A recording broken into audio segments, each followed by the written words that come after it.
Hello, my name is Colin Campbell, I'm with Polygon. You're looking at Sniper Ghost Warrior 3, which is coming out in April next year for Xbox One, PlayStation 4 and Windows PC. I took a look at the game a few days ago and recorded this footage, which shows a pretty tense mission in which the sniper, whose name is Jonathan North, and he is expected to go into this church, or around this church, and take out some bad guys.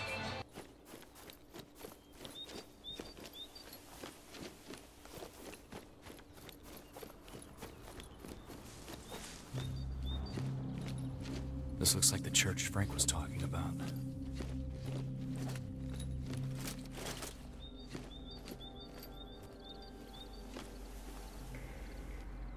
So yeah, church mission. The clue about this game, I think, is in the name. You know, obviously, you're a sniper. You can tell that from this moment. There's also quite a lot of ghosting and planning of missions. For the first time in the series, you've got this drone which helps you to check out what it is that you're going to be going in and taking care of. Looks like they're digging their own graves. There's no time to waste. So, and there's also a certain amount of first-person shooter-esque activities that go on. I mean, I was in one mission and it was discovered, and it sort of turned into a bit of a firefight.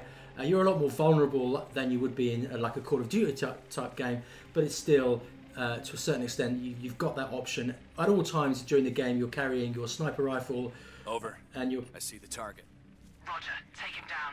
Okay, so you're carrying and you're carrying an assault rifle, and you're carrying a pistol as well. But all those weapons, obviously, you use in the particular circumstances. But this mission, I wanted to show you because I think it's one that is more about stealth and sniping. You know, if you want to play a first-person shooter with an open world, there's plenty of those out there.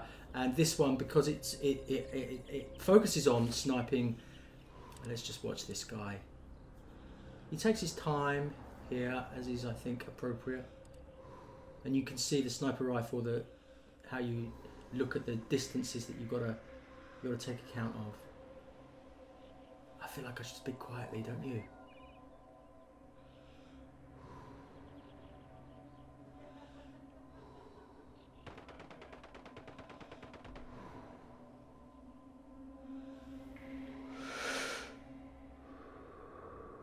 There you go. So there's the first one. We took a long time on that one. Speaking to the developers, I think the linearity of the previous game was something that they wanted to avoid. And you know, you've got this core mission that you go through, as well as side missions. Here's another chap.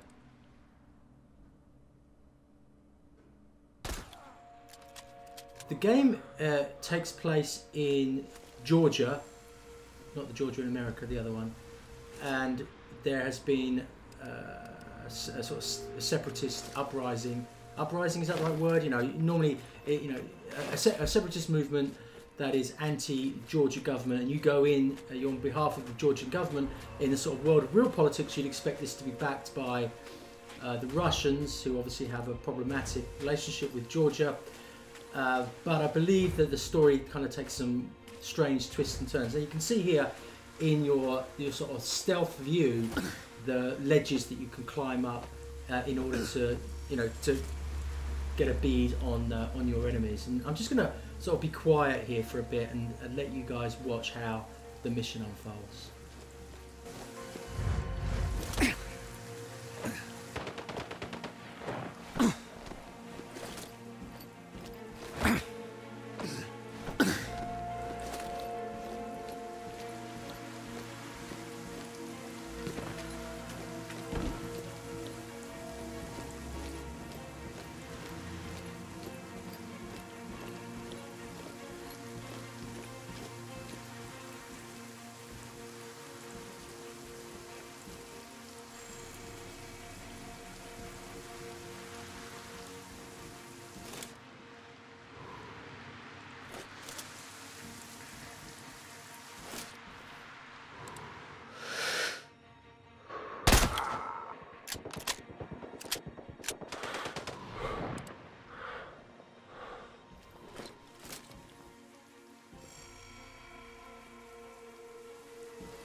So he's taken out most of the guys who are on the outside.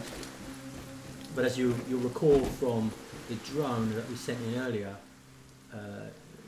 there are some more enemies inside. Well, the drone, they didn't notice it, which I found a little bit strange. But the developers tell me that the combatants will notice the drone. They kind of go into that usual stealth mode of somebody's out there, and then they sort of forget about it a little bit later. But once they know somebody's around, they'll stay in a mode of readiness. Here you'll see a takedown.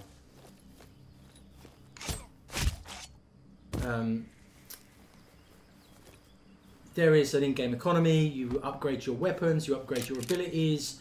It's that kind of course, it's got all that sort of RPG elements to it. There's no kind of class involved. You're all the time you're upgrading those 3 different weapons that you're using, as well as the other stuff like your armor and your drone. So as you complete missions, so you become more powerful.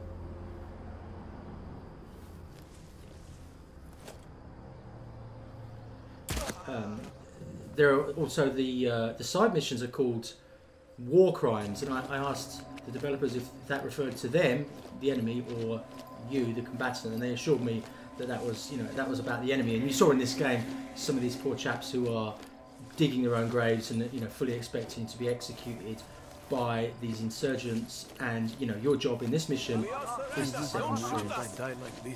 The area's clear. You can make a break for it. Oh, bless you. We will never forget what you've done for us.